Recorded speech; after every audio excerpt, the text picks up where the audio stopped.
E aconteceu que num determinado dia, Jesus estava próximo ao lago de Genezaré, e uma multidão o espremia de todos os lados para ouvir a palavra de Deus.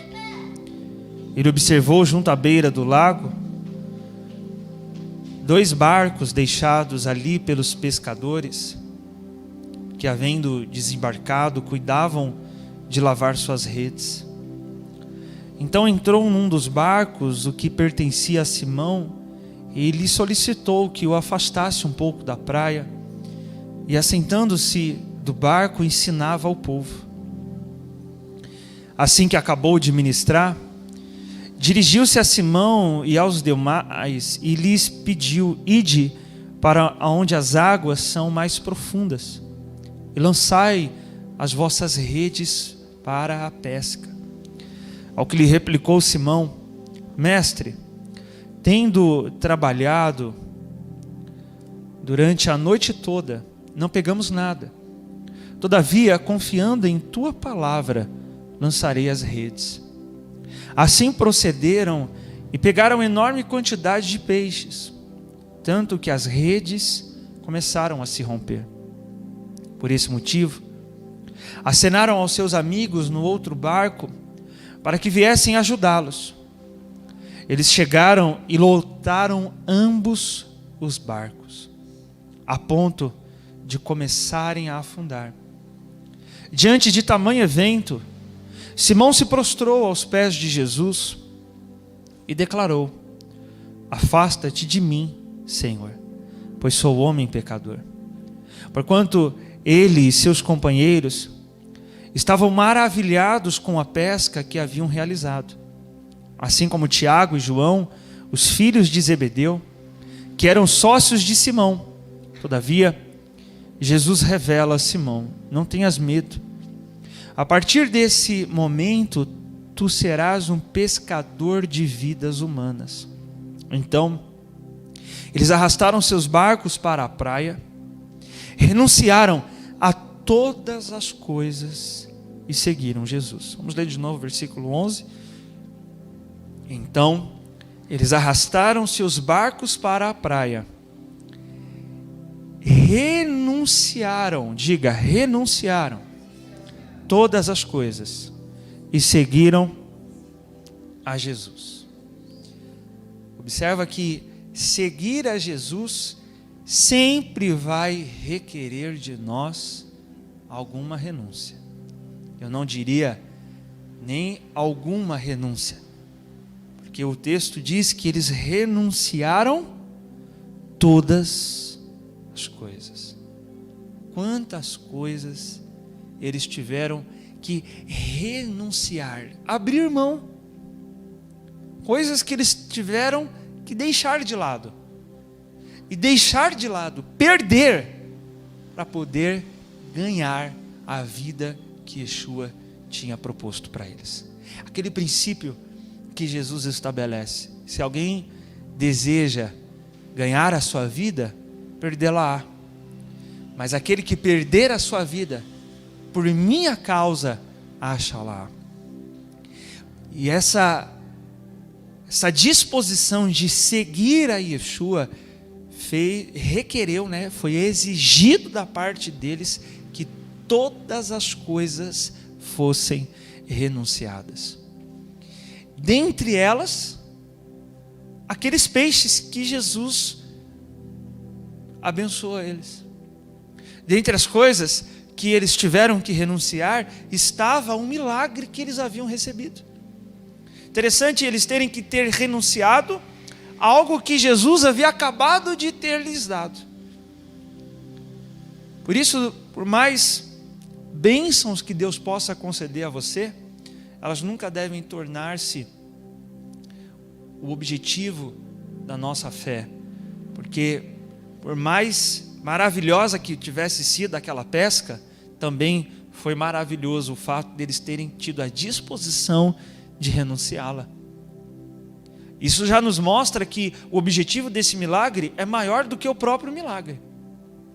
Se o milagre fosse o propósito final do que Jesus fez, então, uma vez tendo feito esse milagre, não havia necessidade alguma deles terem abandonado o milagre assim que receberam.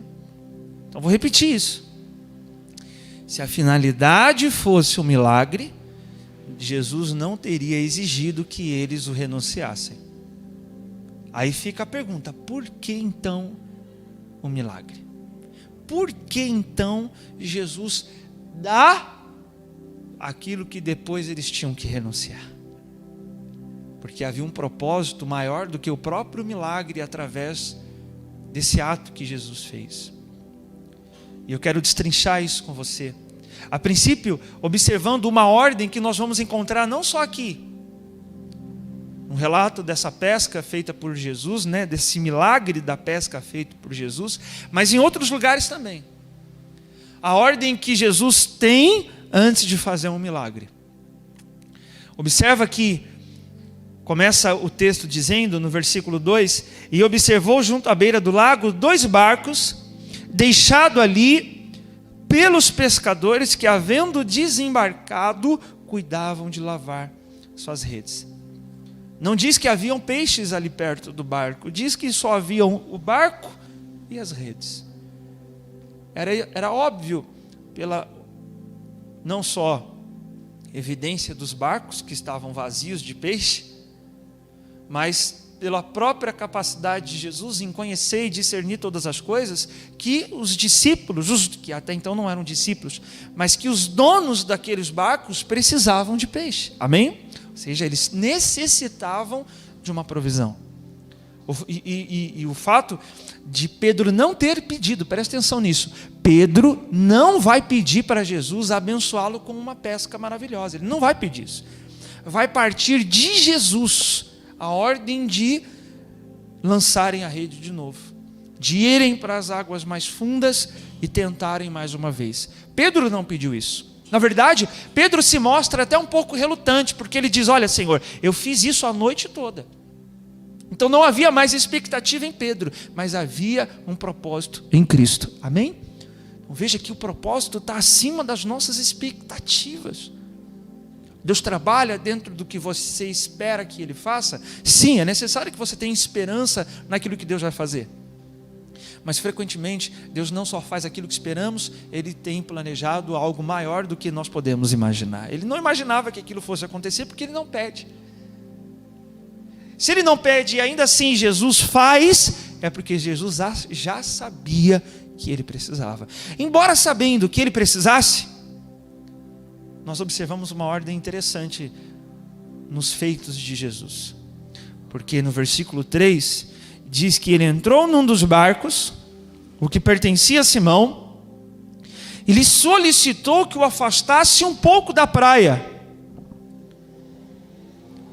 E assentando-se do barco, fazia o quê? Ensinava ao povo.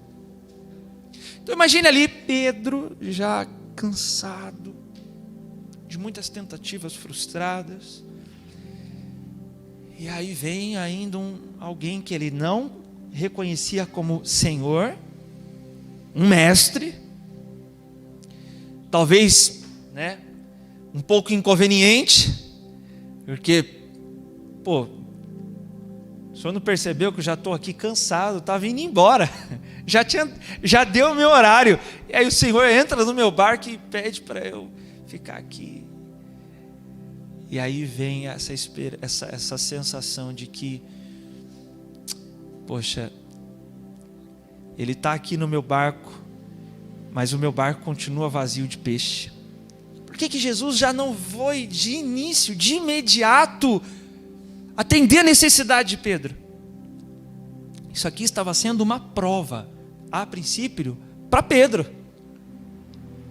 A prova de que Pedro priorizaria o que, meus irmãos? O que Jesus fez em primeiro lugar? Ele ensinou. Se Pedro iria priorizar, qual era a mensagem que aquele mestre, ele não sabia que era o Messias, ele não sabia que era o Senhor, era um mestre de Torá, de instrução de Deus, e ele queria tão somente ter a oportunidade de poder ouvir naquela manhã de um dia, de uma madrugada cansativa e frustrante. Pedro não deixou que o seu cansaço e que a sua frustração o roubasse de ouvir uma instrução do Mestre. E nós somos provados nisso, meus irmãos. Quando nós trabalhamos, quando nós nos esforçamos, quando nós tentamos, quando nós nos cansamos,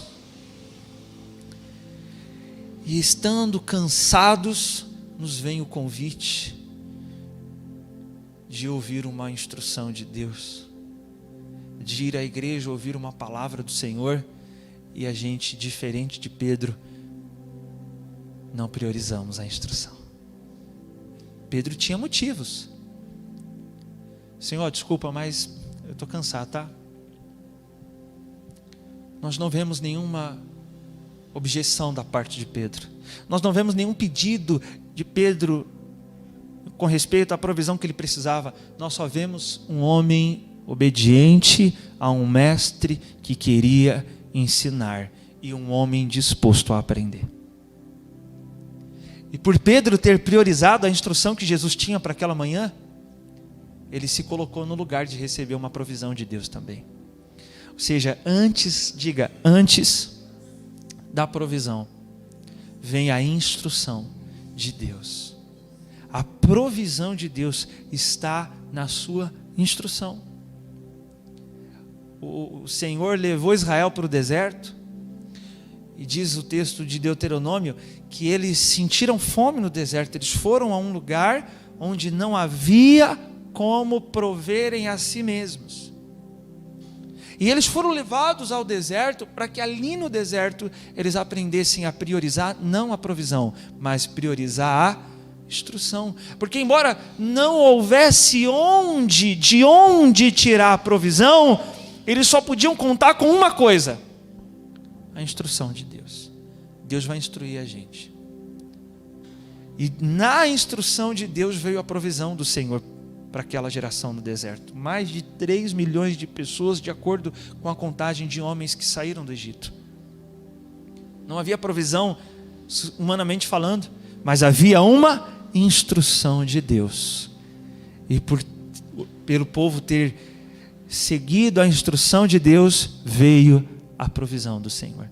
Eu vou só citar o texto de Deuteronômio 8:3, diz: Ele te humilhou e fez que sentisse fome e te alimentou com o maná que nem tu e nem teus pais conhecias, para te mostrar que o ser humano não vive apenas de pão, mas de toda a palavra que procede da boca do Senhor. Ou seja, eu levei vocês a um lugar onde a única coisa que vocês vão ter é a minha instrução. E vocês vão observar que é só dela que vocês precisam para receber a provisão. É a palavra do Eterno. Nós vamos observar na tentação de Jesus que quem tenta inverter essa ordem, ou seja, priorizar mais a provisão do que a instrução, buscar ao Senhor preocupado com a provisão que eu necessito do que com a instrução que Ele tem para mim, preocupado mais com eu preciso do peixe, eu preciso de um milagre, eu preciso de uma resposta, eu preciso de uma cura. O Senhor sabe, e Ele não vai deixar de prover o que você precisa. Mas se você não desfrutou da provisão, é porque talvez Ele está tentando ensinar você a dar prioridade à instrução de Deus. No deserto, Jesus foi tentado a isso. Diz que depois de 40 dias e 40 noites, Ele teve fome. E a sugestão de Satanás foi: transforma esta pedra em pão. Ou seja, irmãos, por que Yeshua estaria no deserto por 40 dias? O que ele estaria recebendo ali no deserto, naquele período, antes de começar o seu ministério? O deserto não foi um lugar de provisão, então foi um lugar do quê? De instrução. E Yeshua foi para o deserto para ser instruído ao início do seu ministério. Tanto que ele começa o seu ministério só depois desses 40 dias no deserto. Então o que ele está recebendo no deserto? A instrução. Por isso o período se assemelha ao mesmo período em que Moisés ficou no monte. 40 dias. E a condição também foi semelhante. Semelhança de Yeshua com Moisés aqui. Você está aí? Olha só. Moisés vai ao monte, fica 40 dias e 40 noites também sem nada comer e beber. Jesus vai ao deserto e de igual modo fica 40 dias e 40 noites sem nem comer e beber. Ó, agora foi certinho, hein? Sem nem comer e beber. Veja, há uma semelhança. Então, Moisés, ele foi esse período no monte, e o que ele estava recebendo lá no monte, meus irmãos? A Torá. E o que é a Torá? Instrução. Torá vem do verbo yarar, que é instruir. E Paulo diz isso, né? Que a Torá é instrutora, é a tutora, é que instrui. Moisés ficou naquele período no monte recebendo a instrução. E por isso nós podemos afirmar que Jesus naqueles 40 dias e 40 noites no deserto também estava ali para ser instruído. Mas Satanás vem para levá-lo a se preocupar com o quê? Com a provisão, não com a instrução. Você está com fome, você precisa de pão. E ele precisava mesmo, porque diz que ele teve fome. Mas Yeshua rebate com esse texto de Deuteronômio 8:3. Não só de pão viverá o homem, mas de toda a palavra que procede da boca de Deus. Essa declaração não foi originada em Mateus, em Lucas. Essa expressão, essa afirmação, Yeshua estava citando a Torá, Deuteronômio 8. Não só de pão viverá o homem, mas de toda a palavra que sai da boca de Deus. Ou seja, Yeshua estava rebatendo Satanás, declarando isso. Eu discerni que eu estou aqui para ser instruído, e eu vou me atentar à instrução de Deus, mais do que à provisão que eu preciso. E lembre, essa ordem de que quem prioriza a instrução recebe a provisão. Satanás vai tentá-lo mais algumas vezes, e diz o texto de Mateus, eu só vou citar, no versículo 10, então Jesus diz em Mateus 4, vai-te Satanás, porque está escrito, ao Senhor teu Deus adorarás e só Ele servirás. Assim o diabo o deixou, e eis que vieram anjos e o serviram. Ele não precisou transformar a pedra em pão. Deus enviou a provisão para Yeshua, porque Yeshua priorizou a instrução do Eterno. A palavra que sai da boca de Deus foi prioridade para o Senhor Jesus. Qual é a prioridade nossa aqui? É comum a gente ouvir pessoas que se motivam a vir a um lugar de culto, não por uma instrução que vão receber, mas por uma provisão que estão precisando. Se eu preciso de uma provisão financeira, eu vou no culto da prosperidade. Se eu preciso de uma provisão física, eu vou no culto do milagre. Se eu preciso de uma provisão na família, eu vou no culto da família, assim sucessivamente. Mas bendito seja o Senhor por nós termos discernido que a nossa prioridade em nos reunirmos a cada culto é receber uma instrução do Senhor. Qual vai ser a instrução do Eterno? E nessa instrução vem a provisão que você precisa, meu irmão. Porque Deus vai instruir você. Nós vamos observar isso em Pedro. Ele vai agir debaixo de uma instrução de Yeshua. Depois Yeshua vai dar a ele uma palavra. Pedro, vai mais para fundo aí e lança a rede de novo. Pedro diz, Senhor, eu já tentei muitas vezes, mas por causa da tua palavra eu vou fazer isso. Em Lucas nós lemos isso. Ou seja, Pedro discerniu, eu vou agir debaixo de uma instrução, e na instrução de Yeshua veio a provisão que Pedro precisava.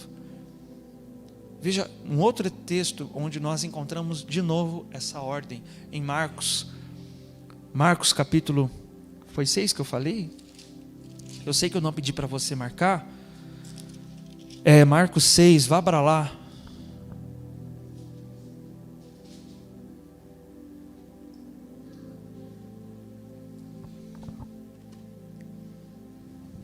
Marcos 6, um dos eventos onde o Senhor vai dar uma provisão extraordinária, que foi a multiplicação dos pães e dos peixes. Aquilo foi uma provisão. Eles estavam precisando alimentarem-se. Mas Marcos, quando vai relatar a multiplicação dos 5 pães e dos 2 peixes, ele vai colocar algo antes, que nos mostra mais uma vez essa ordem. Antes da provisão vem a instrução. Olha só, Marcos 6,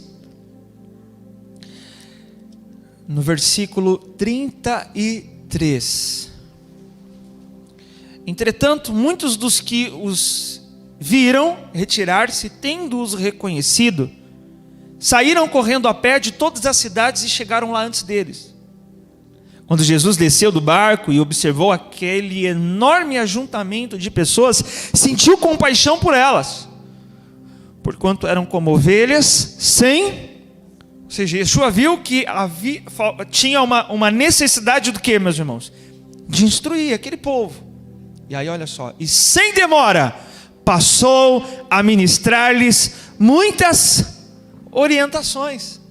É aqui nesse contexto em que Jesus vai realizar a multiplicação dos pães. Mas antes, o que Yeshua estava fazendo com aquele povo? Instruindo. E o extraordinário é que o povo ficou lá, recebendo de Yeshua muitas orientações, muitas instruções. A hora foi passando, a fome foi chegando, mas eles continuaram lá. O que eles estavam priorizando ali? A instrução. Não foram eles que pediram ao Senhor Jesus: Jesus, multiplica aí os pães. Foram os discípulos que vão levar esse problema para Jesus.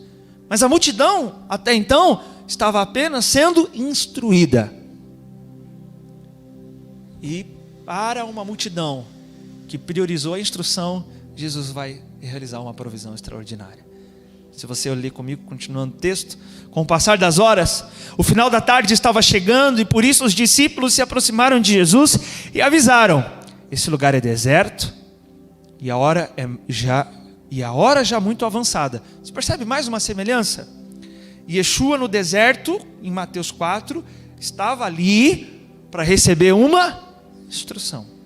Israel foi para o deserto para aprender a não depender e não priorizar a provisão, mas priorizar a instrução. E agora a multidão estava ali reunida de novo num lugar deserto. Ou seja, não havia provisão ali. Por que eles estavam lá então? Havia alguém instruindo, havia alguém ensinando. E eles, movidos pelo desejo de serem instruídos, foram até aquele lugar. Então vamos lá. No versículo 36. Despede, pois, a multidão para que possam ir aos campos e povoados vizinhos, comprar para si o que comer. Jesus, porém, os instruiu: provede-lhes vós mesmos de comer. Ao que lhe replicaram: devemos ir e comprar cerca de 200 denários de pão para dar-lhes de comer. Mas Jesus lhes indaga: quantos pães tendes? E de verificar. Tendo-se informado, comunicaram: 5 pães e 2 peixes. Então Jesus determinou-lhes que fizessem com que todo o povo se acomodasse em grupos, reclinados sobre a relva verde do campo. E assim o fizeram, assentando-se em grupos de 100 em 100 e de 50 em 50. E tomando ele os 5 pães e os 2 peixes, elevou os olhos ao céu, rendeu graças e partiu os pães. A seguir, os entregou aos seus discípulos para que os servissem ao povo. Da mesma maneira, repartiu os 2 peixes entre toda a multidão ali reunida.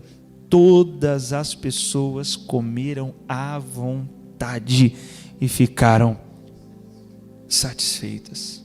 Os discípulos ainda recolheram 12 cestos repletos de pedaços de pão e de peixe, e foram alimentados 5.000 homens naquele dia, sem contar as mulheres e as crianças. Olha que provisão extraordinária. Diz que todos comeram à vontade e ficaram satisfeitos. De novo, eles não pedem. Pedro não pede. A multidão não pede. Eles estavam tão somente priorizando a instrução. E na instrução veio a provisão de Deus. Cuidado, porque Satanás vai tentar levar você a inverter essa ordem. Satanás vai tentar preocupar você com a provisão de que você está precisando, a ponto de você não conseguir nem sequer ouvir a palavra de Deus. Você já deve ter, não sei, tido a experiência de estar tão preocupado com uma coisa que você não consegue nem abrir a Bíblia para ler.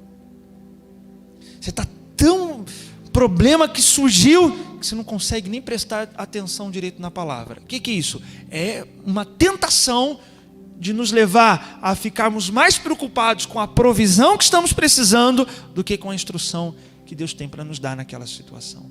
A gente precisa treinar o nosso coração a dar mais atenção à instrução de Deus, descansar confiando que Ele vai prover o que necessitamos. Diga amém. Agora veja que essa multidão, depois João vai nos dizer que houve um problema aqui.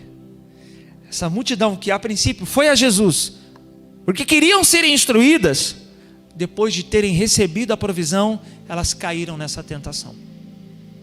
A tentação de estar mais preocupada com a provisão do que com a instrução.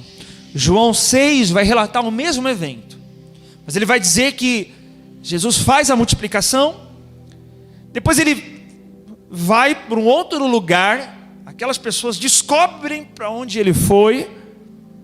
Chegando lá, em João 6 diz que Jesus revela: vocês vieram a mim, não porque vocês me reconheceram como Messias, mas por causa dos pães que eu multipliquei, por causa da provisão que eu lhes dei. E aí ele vai instruí-los: trabalhar não pelo pão que perece, mas pela comida que dura para a vida eterna. E aí ele começa a dar muitas instruções. João termina o capítulo 6 dizendo que a instrução de Jesus foi se tornando tão insuportável para aquelas pessoas que elas abandonaram Jesus. Lá em João 6, versículo 66 diz: daquele momento em diante, muitos dos seus discípulos recuaram e não mais andaram com ele. Pouco antes do versículo 66 diz que disseram esses discípulos: duro é esse discurso, quem pode entender?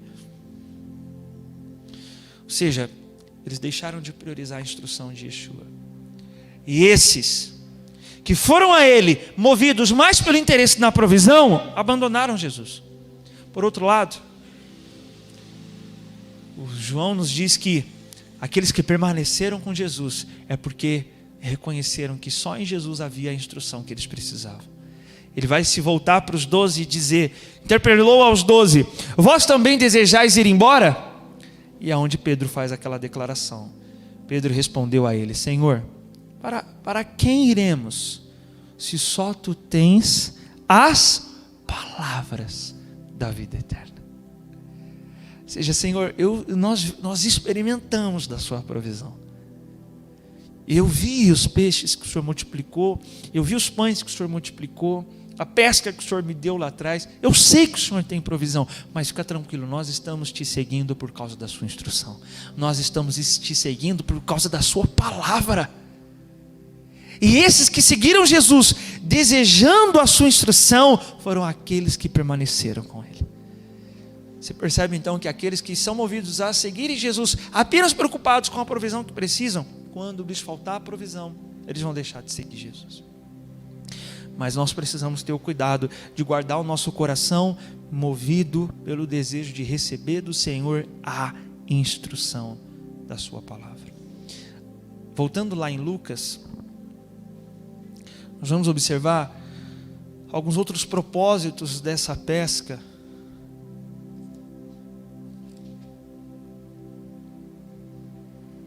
Lucas 5. Vamos ler de novo.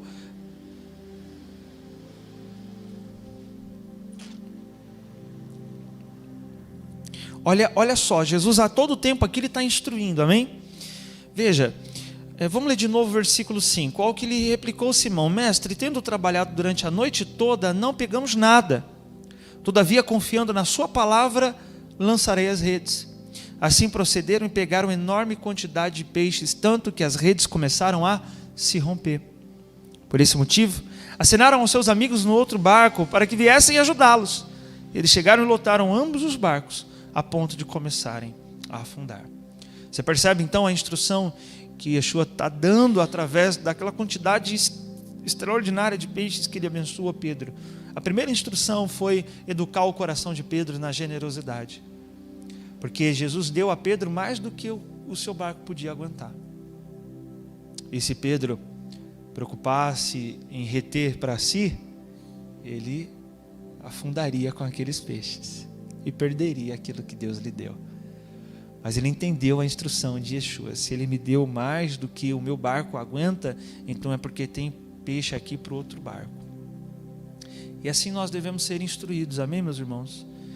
O Senhor pode abençoar você com recursos suficientes para, através de você, pessoas serem abençoadas.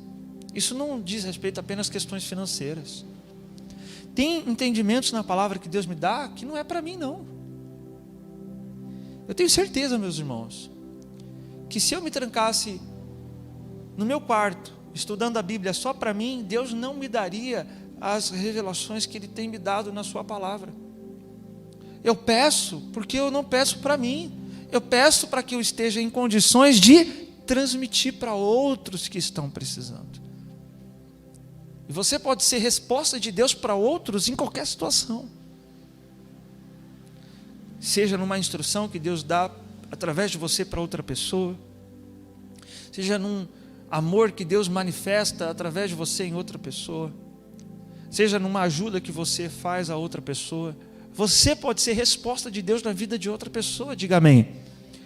Porque foi resposta para aqueles amigos também, né? Eles também não pegaram nada.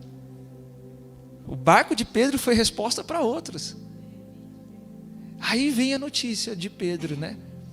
Veja, Jesus faz em Pedro e através de Pedro abençoa outros. Então o coração dele estava sendo instruído na generosidade. Mas o principal, meus irmãos, principal, vem agora. Se você ler comigo de novo o versículo 5, diz que ao que lhe replicou Simão, e aí Simão chama Jesus do quê? Mestre. Amém? Agora, olha o 8. Diante de tamanho evento, Simão se prostrou aos pés de Jesus e declarou: afasta-te de mim, o quê? Senhor, pois sou homem pecador. Agora ele já não chama de mestre, ele o chama de Senhor. O principal propósito daquela provisão foi trazer a revelação de quem estava naquele barco. Esse era o objetivo. Para Pedro, até então, estava ali um instrutor da lei, um mestre, muito sábio. Mas o objetivo de Jesus era mostrar para Pedro quem ele era. E a proposta de milagres que o Senhor faz sempre vai ser essa. O propósito do milagre, o fim do milagre não somos nós, o fim do milagre é o Senhor, amém? É trazer uma revelação dele, é trazer uma glória para ele, é trazer um louvor para ele, é trazer uma honra para ele. Deus não vai usar você para fazer milagre na vida de outras pessoas, para mostrar para essas pessoas que você é ungido. Deus pode usar você para, através de você, outras pessoas receberem milagres, para que as pessoas reconheçam que Jesus é o ungido. Está aí ou não? Se Deus me usar para que, através de uma oração, alguém receba um milagre, isso não é com o objetivo de mostrar para essa pessoa o quanto eu sou ungido. O objetivo é mostrar para aquela pessoa que esse milagre aconteceu porque Deus enviou o seu ungido, que é Cristo. Nós, ao chamá-lo de Cristo, já estamos chamando-o de ungido. Cristo é ungido. Então nós sabemos pessoas que pedem isso. Eu já ouvi um pastor dizendo isso. Não, eu orei a Deus: Senhor, usa a minha vida lá para fazer milagre, para que as pessoas vejam que eu sou homem de Deus. É trazer uma revelação do homem, é revelar a si mesmo. Mas o objetivo não é revelar que o homem é ungido. É revelar que Jesus é o ungido de Deus e que o milagre aconteceu através do nome de Yeshua. Diga amém. Não é mostrar que a água é ungida. Bebe aí, você vai ver a unção. Não é mostrar que a toalha é ungida. O objetivo é revelar o ungido, o Mashiach, que é o ungido de Deus. Essa é a finalidade. E nós devemos sim pedir ao Senhor: conceda-me o poder do teu Espírito, para que através de mim as pessoas reconheçam que o Senhor é o ungido de Deus. Quando Pedro diz àquele paralítico que está na porta do templo: não tenho prata e nem ouro, mas o que eu tenho eu te dou, levanta e anda. Talvez por ter dito o que eu tenho eu te dou, fez que as pessoas pensassem que veio dele. E foi de fato o que aconteceu. Apegando-se a Pedro, Atos 3 vai dizer, o mendigo e as pessoas que presenciaram aquele milagre, Pedro logo reage com uma advertência: não fui eu que fiz isso, não foi por minha santidade, não foi porque eu sou ungido, foi por causa do nome de Yeshua, por causa do ungido de Deus, que é Yeshua. Essa é a finalidade. Deus realiza milagres para que as pessoas reconheçam que Jesus é o ungido de Deus. Mas as pessoas estão querendo tantas coisas ungidas que elas esquecem do ungido de Deus. Aquele que ao entrar na sinagoga abriu o livro do profeta Isaías e disse, e leu a respeito dele: o Espírito do Senhor Deus está sobre mim, porque o Senhor me ungiu. Jesus revelando que ele é o ungido, e a unção que procede, que vem sobre nós, é a unção que está nele. É o que é dito por Salmo 133. Bom e agradável é que os irmãos vivam em união. É como óleo que escorre na barba de Arão e passa por suas vestes. Ou seja, a unção que está sobre o sumo sacerdote, que é Yeshua, escorre para o seu corpo, que é a igreja. Diga a glória a Deus. Então a unção vem dele. Amém, meus irmãos? Vem dele. Por isso nós dizemos, né, que é um costume hebraico o uso da barba também por causa desse texto, né? A barba de Arão. Do Luiz já está quase a de Arão já. Mas não é com o objetivo de derramar óleo nem nada dessas coisas não, hein? Então o objetivo era revelar Yeshua, porque depois daquele milagre, ele diz: diante de tamanho evento, Simão se prostrou aos pés de Jesus e declarou: afasta-te de mim, Senhor. Mas essa declaração também é interessante, porque ao reconhecer Jesus como Senhor, Pedro tem o entendimento do quão grave eram os seus pecados. Observa que enquanto Jesus é visto apenas como um mestre por Pedro, Pedro não se incomoda. Pedro não estava incomodando-se com os seus pecados, mas quando ele reconhece que diante dele estava o Senhor, ele faz uma declaração interessante: Senhor, afasta de mim, porque sou pecador. Ou seja, quanto mais íntimo da santidade de Deus nós estamos, mais claro se torna para nós o nosso pecado. Uma forma de diminuir a gravidade do pecado é diminuir a noção da santidade de Deus. As pessoas passam a ter uma noção reduzida a respeito da santidade de Deus. De que Deus é bom, é legal, é amor, mas não entende muito o quanto Ele é santo. E santo, a palavra kadosh, tem o significado de estar separado e oposto. E separado do pecado. E separado do pecado porque a santidade do Eterno, diante de um pecador, seria como uma pessoa diante da luz do sol. É consumida. E nós vamos observar no comportamento de Pedro uma semelhança com o comportamento do profeta Isaías, ao também ter uma revelação da santidade de Deus. Quanto mais íntimo de Deus, mais claro para alguém se torna o quão pecador ela é. E isso é bom. Isso é bom porque porque nos traz a percepção do quanto nós ainda devemos nos tornar santos. Nos traz a percepção do quanto Deus é misericordioso, porque diante da sua santidade, Ele aceitar alguém como eu, me faz reconhecer ainda mais o quão misericordioso Ele é. E Pedro precisava de uma revelação da misericórdia de Yeshua. Ele temeu a severidade, mas Jesus vai agir com misericórdia. Lá em Isaías 6, vamos lá para Isaías.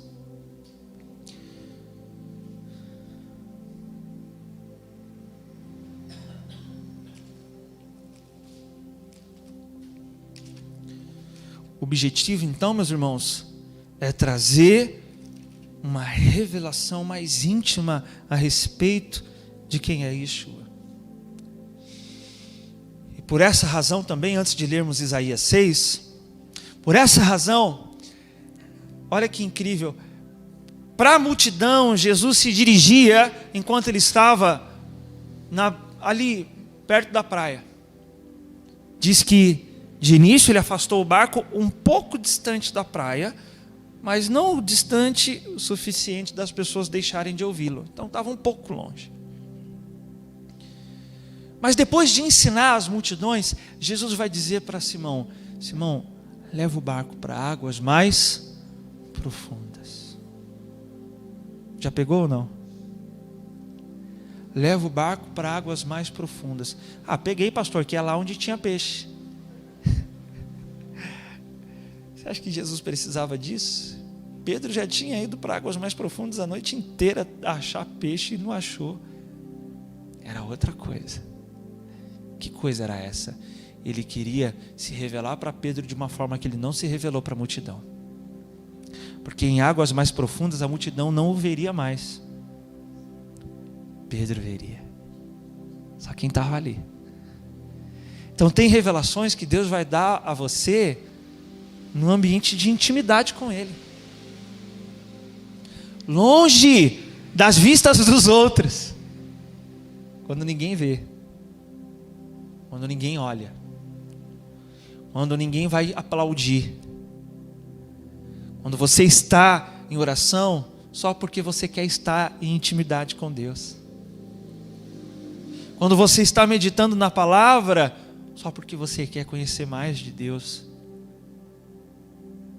Ou seja, quando você vai para águas mais profundas, nós podemos fazer um draste, que é uma conexão com a visão de Ezequiel 47. Ezequiel tem a visão de um templo, e do interior desse templo fluíam rios de água viva, de onde produzia vida. E aí Ezequiel tem a visão de um anjo que diz: entra no rio. E aí ele entra, diz Ezequiel 47, que as águas batiam no tornozelo. E o anjo mais uma vez vem com uma palavra e o instrui: vai mais fundo. E ele chega na altura do joelho. E mais uma vez o anjo lhe diz: vai mais fundo, e chega na altura da cintura. E por uma quarta vez ele diz: vai mais fundo. E aí Ezequiel, vou citar só esse trecho de Ezequiel, diz: ainda mediu mais 500 metros, mas agora era um rio que eu não conseguia atravessar, porque a água havia subido muito, e já era tão profunda que só se podia atravessar a nado.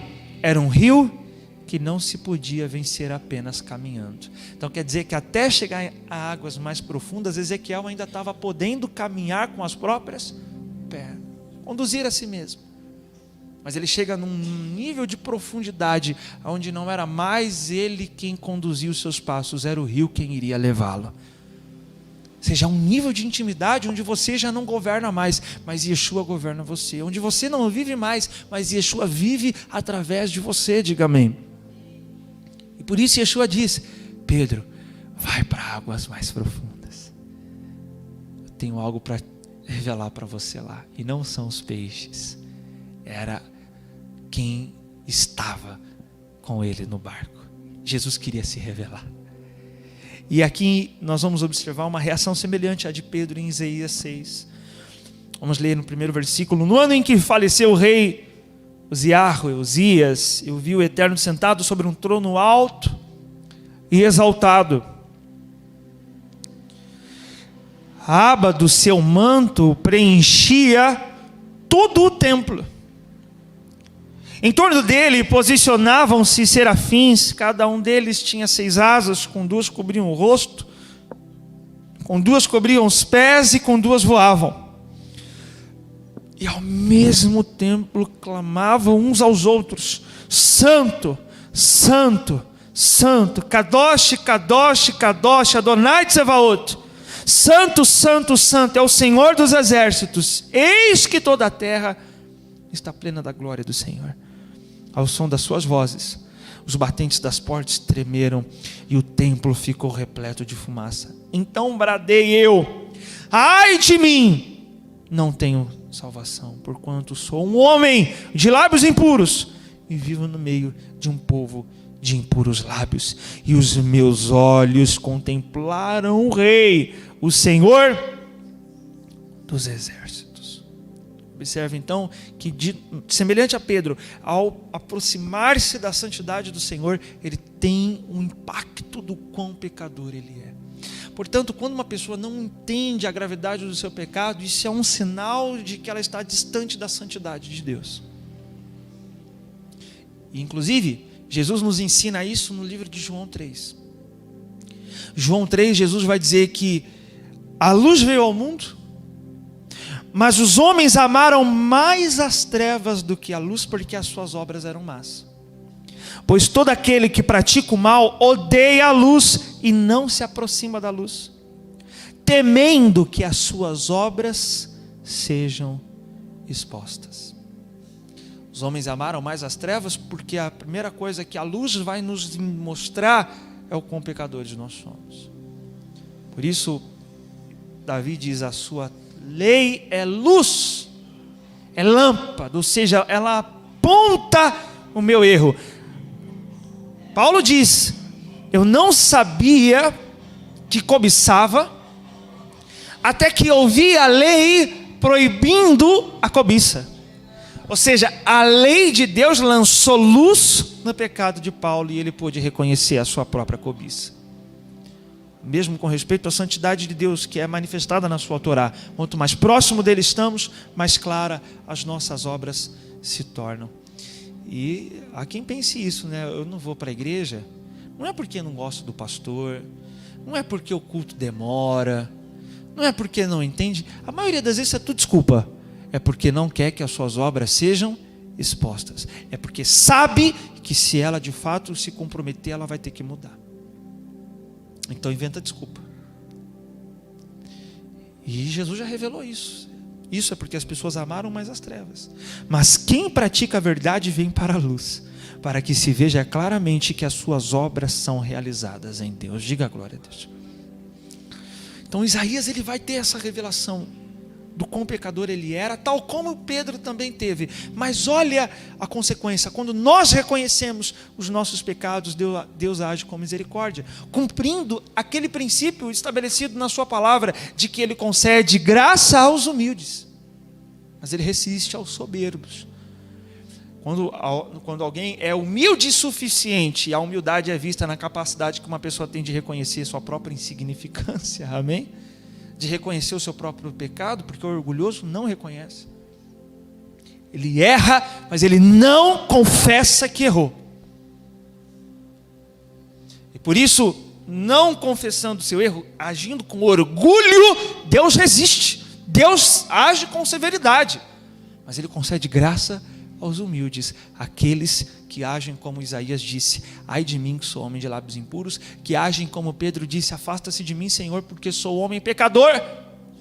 Logo após agirem com humildade, Deus reagiu com misericórdia. Olha o que diz o versículo 6: imediatamente um dos serafins voou até onde eu estava, trazendo uma brasa viva que havia tirado do altar com uma tenaz. Com ela tocou minha boca e declarou-me: vê, isto tocou os teus lábios, a tua culpa será removida e o teu pecado está perdoado. Diga a glória a Deus.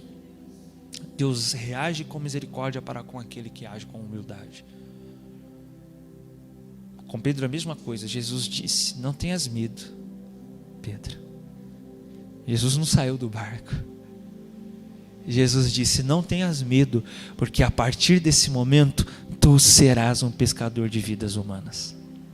Ou seja, porque você reconheceu quem você é, eu vou te tornar em quem você deve ser. Porque você reconheceu a condição em que você está hoje, você tem um ponto de partida agora. Você pode reconhecer onde você tem que chegar. Agora, se a pessoa acha que já chegou lá, acha que já é santa, então como é que Deus vai dar um destino para ela se ela acha que já está lá? Agora, se ela reconhece onde ela está, eu estou num pecado, eu estou na transgressão, eu estou sem a instrução de Deus, então ela passa a ter um norte. Então eu sei onde eu tenho que ir, eu sei o que eu preciso fazer.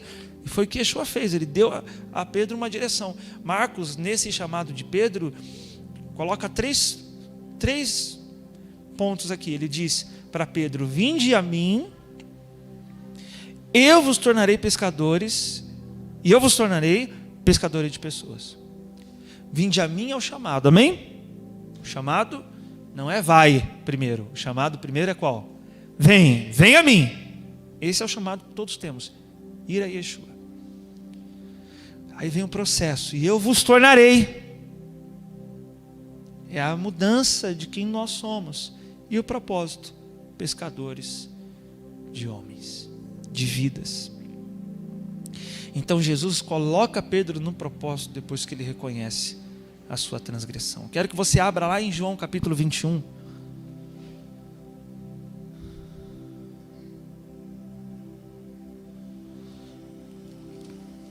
E nós vamos ler um relato semelhante.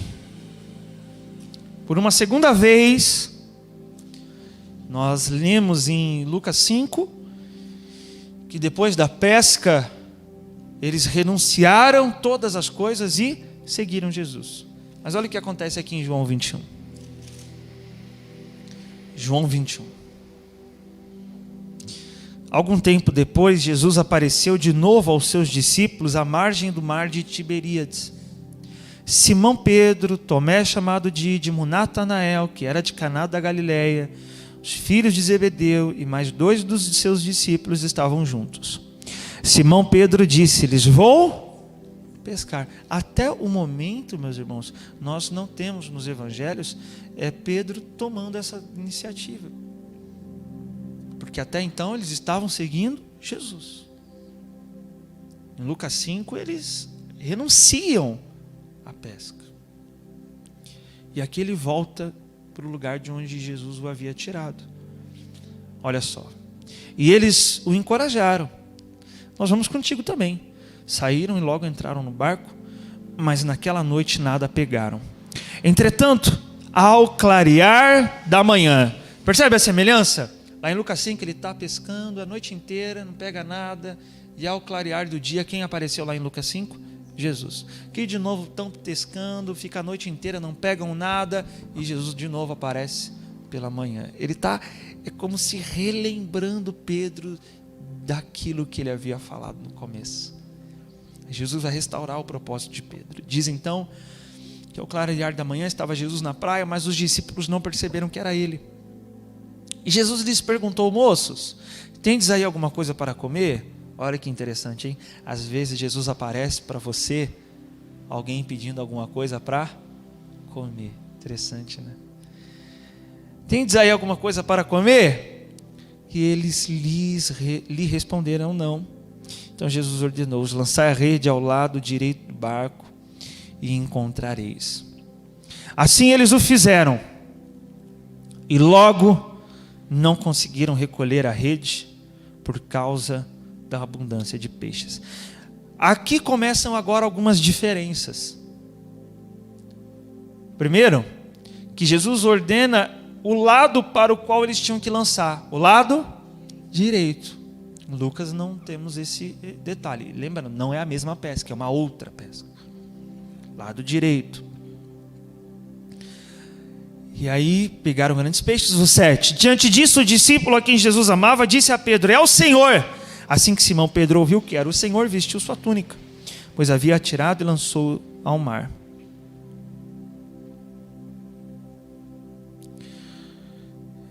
E antes, né, só uma observação, que alguém pense que Pedro estava sem roupa, né?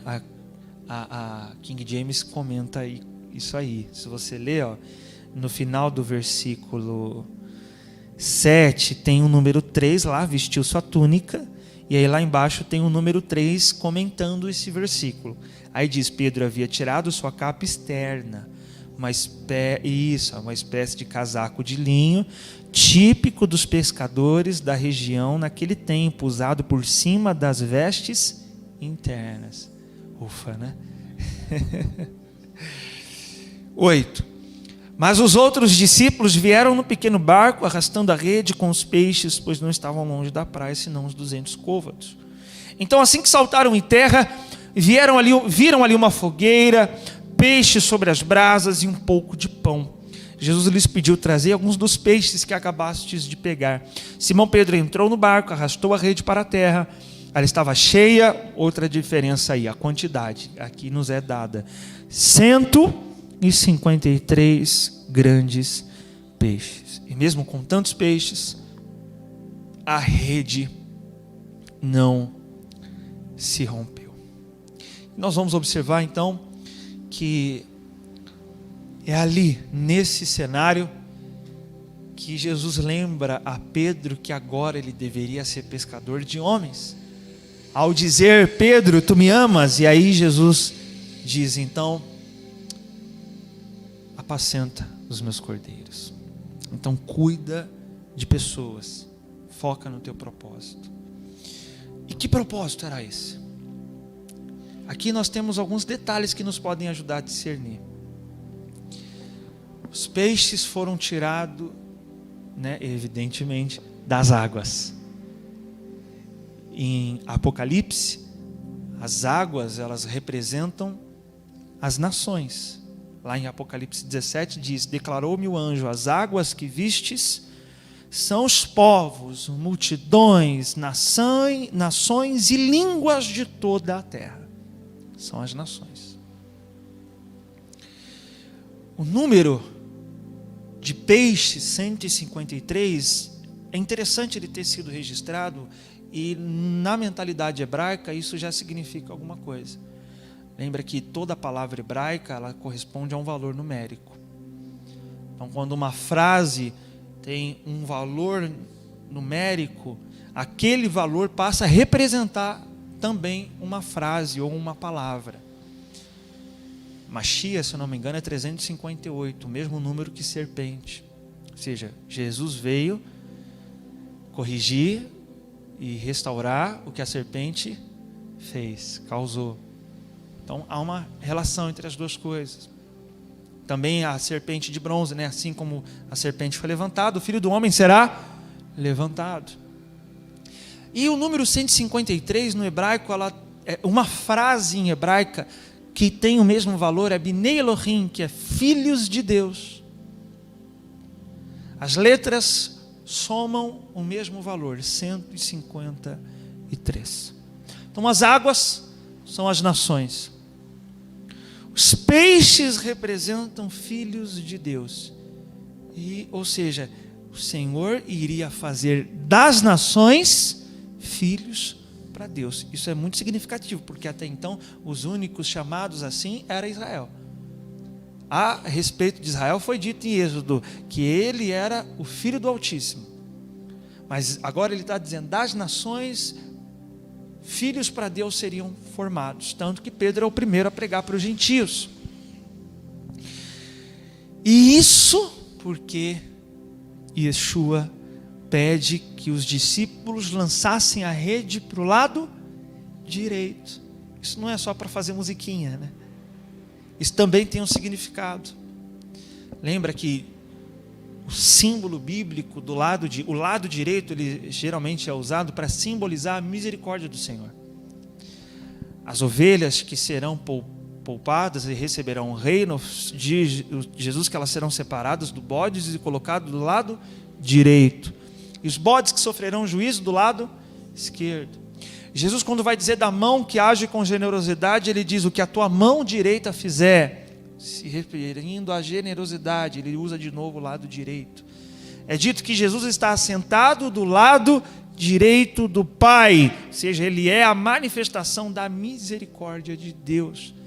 Então Jesus está declarando: pela minha misericórdia eu farei filhos dentre as nações. Tem filhos dentre as nações que serão gerados através da pregação, através da palavra, através da obra que os discípulos iriam realizar. E esse propósito, meus irmãos, se estende para nós e se cumpre em nós, porque nós aqui fazemos parte das nações, somos gentios, mas nos tornamos filhos de Deus, pela sua misericórdia. E agora, através de nós, aqui, entre as nações onde nós estamos, talvez não a melhor das nações, mas amém, estamos numa nação abençoada pelo Eterno, um lugar aonde Deus pode trazer muitos filhos para Ele, e para isso Ele quer usar você, como Ele queria usar Pedro. Amém? Fique de pé no seu lugar.